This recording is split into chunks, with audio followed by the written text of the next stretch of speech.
আমার একটা ফোন কিনবো না, মানে সিরিয়াসলি এরকম ফোন থাকবে না। হ্যাঁ, কি যেন আছে, বলছি দাদা আমার এই দাদাটা একটা ফোন নেবে, ভালো রেঞ্জের মধ্যে একটা কিছু দেখিয়ে দিন। দাদা আপনার চয়েসটা কিরকম আছে? হ্যাঁ বলছি কি নেওয়া যায় বলতো। ও বলছি আমার আমার একটা ফোন দিন যাতে একবার চার্জ দিলে 2 দিন চলবে।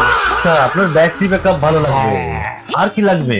ও আরেকটা জিনিস জিজ্ঞেস করতে তো ভুলে গেছি, বলছি ব্যাটারি মানে ব্যাকআপ দেওয়া ভালো কথা, কিন্তু 6,000 উপর হবে তো? 6,000 কেন, আমি আপনাকে 6,300 mAh এর ব্যাটারি দেবো। আরে বলছে তো 6,300 mAh হয়ে যাবে, দাম ফামি হবে না তো? তো বলছি মানে এক্সপেন্সিভ হবে না তো? আচ্ছা দাদা, আপনাকে চিন্তা করতে হবে না, আমি আপনাকে সবচেয়ে কম দামের 5G ফোনটা দেবো। আরে বাপরে, তাই নাকি? দাঁড়াও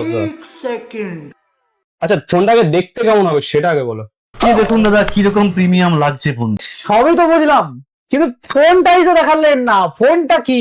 এই যে দাদা, 2 দিনের ব্যাটারি ব্যাকআপ দিয়ে সবচেয়ে কম দামের 5G ফোন পোকো C85X।